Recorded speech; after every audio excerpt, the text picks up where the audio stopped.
मला वाटतं जसं आम्ही सांगितलं पहिलं अनेक विषय आहेत. एकाच आठवड्याचं आत्ता अधिवेशन यांनी लावलेलं आहे. एवढ्या छोट्या अधिवेशनात अनेक विषय आहेत. भ्रष्टाचाराचे विषय आहेत, शेतकऱ्यांना न्याय देण्याचा विषय आहे, तपोवनचा विषय आहे, इकडच्या अजनीवनचा विषय आहे. मला वाटतं ह्या सगळ्या विषयांवर कशा आम्ही हाऊसमध्ये मांडू शकू ह्याच्यावर आमची चर्चा झाली. पंतप्रधान नरेंद्र मोदी वंदे मातरमवर बोलताना असं म्हटले की काँग्रेसनं नेहमी मुस्लिम लीग समोर गुडघे टेकलेले आहेत. मला वाटतं अशा पदावर बसलेल्या व्यक्तींनी असं बोलणं हे कितपत योग्य हे देशाने ठरवावं, त्यांच्या पक्षाने ठरवावं. पण एक महत्त्वाचं आहे, भाजपकडून हे स्पष्टीकरण अजूनही आलं नाही आहे की राज्यसभेमध्ये जय हिंद आणि वंदे मातरम बोलण्यावर जी बंदी घातली होती ती आत्ता भाजपच्या काळात घातली होती. आत्ता त्यांच्या रूल बुकमध्ये आलेलं आहे. तर त्याच्यावर भाजप माफी मागणार आहे का? ज्यांनी हे छापलं असेल त्यांचं सस्पेन्शन करणार आहे का? हे त्यांनी सांगावं पहिलं.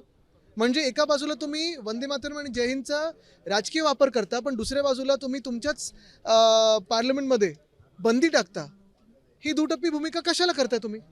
आणि जे आम्ही ज्या देशाबद्दल बोलत आहोत आज त्याच देशामध्ये आपण पाहतोय बेरोजगारी वाढत चाललेली आहे. प्रत्येक शहर ह्याचा विनाश होत चाललेला आहे. जे पर्यावरण आहे ते तुम्ही संपत चाललेलं आहात.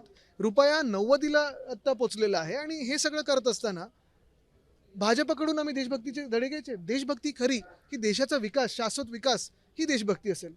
नंदुरबारमध्ये एक भयान वास्तव समोर येत आहे. ज्या गरोदर बाळंतपण महिलांचं केलं जात आहे ते ब्लेड किंवा बाणाच्या माध्यमातून केलं जात आहे. राज्य सरकारची सुरक्षा मातृत्व ही योजना ही अशा दुर्गम भागांमध्ये पोहोचलेली नाही आहे आणि या योजनेवरती 1.5 वर्षात नाही, हा भयानक विषय आहेच आणि ह्याच्यावर उद्या सखोल चर्चा होईल. ह्याच्यावर विरोधी पक्ष म्हणून देखील आम्ही आवाज उठवू. पण मुख्य गोष्ट हीच आहे ना की सरकार म्हणून त्यांचं काही कर्तव्याचं पालन आहे की नाही हा एक प्रश्न पडतोच. आणि मग आता आपण पाहतोय किती 75,000 कोटीचे सप्लिमेंटरी आलेत, पुरवणी मागणी आलेत. एवढं कधीही या राज्याच्या इतिहासात आलं नव्हतं. म्हणजे राज्य बुडवायचंच हे भाजपने ठरवलेलं आहे. सायनमधील सराव परीक्षेमध्ये असा प्रश्न विचारला आलेला आहे की उच्च जात कोणती असं थेट प्रश्न मुद्दा विचारला. आता भाजपचं सरकार अजून काय होणार? सायनमधील विश्व हिंदू परिषदेला जागा जी आहे ते नगर विकास विभागाकडून देण्यात आलेली आहे. त्या ठिकाणी विविध कामं जी आहेत ते विश्व हिंदू परिषदेच्या वतीने केले जाणार आहेत. यावरती तुमची काय प्रतिक्रिया? नाही, पहिल्याच्यात अनियमितता काही आहे का बघूया. लव जिहाद संदर्भात कायदा व्हायला पाहिजे का? मला वाटतं पहिलं म्हणजे आज आपण पाहतो जे कायदे आहेत त्याचं पालन होतंय का? आपण या देशातले कायद्यांचं पालन होत नाही. एका बाजूला भाजपचंच सरकार केंद्रातलं जय हिंद आणि वंदे मातरमवर बंदी टाकतंय राज्यसभेत बोलण्यापासून. मग बाकीचे विषय कशाला निवडणुकीच्या पुरता आणता तुम्ही?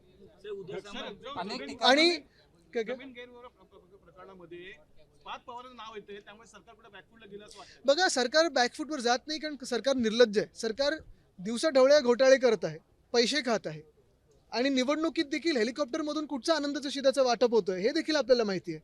पण कुठेही सरकारला लाज वाटत नाही. जळगाव धुळे या ठिकाणी सोयाबीन जे दक्षिण आफ्रिकेमधून आयात केलंय तेव्हा आपल्याकडचं जे सोयाबीन आहे त्याला किमान हमीभाव मिळणं देखील यामुळे कठीण झालं. तर राज्यातल्या शेतकऱ्यांना मला तुम्ही सांगा, सोयाबीन असेल, कापूस असेल, मध्ये टोमॅटोचा आपण पाहत होतो, कांद्याचा पाहत होतो, ह्या राज्यातल्या कुठच्या शेतकऱ्याला ह्या सरकारकडून न्याय मिळालेला आहे? नुसतं कुठेतरी मंत्री अडचणीत आले की बोलायचं की आम्ही शेतकऱ्यांची मुलं आहोत.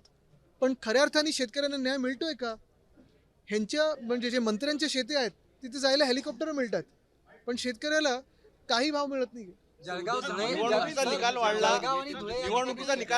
ईव्हीएम मध्ये आता घोटाळा होणार का? नाही, एक महत्वाचं आहे की जी यांनी ऑफर दिलेली आहे त्यांनी नक्की सांगावं ते नेमकं कुठच्या पक्षात आहेत आणि पुढच्या महिन्यामध्ये कुठच्या पक्षात जाणार हे त्यांनी सांगावं. ईव्हीएम मध्ये घोटाळा होणार का? अजून ईव्हीएम मध्ये घोटाळा होणार का? आता तुम्ही उद्यापासून बघा. ईव्हीएम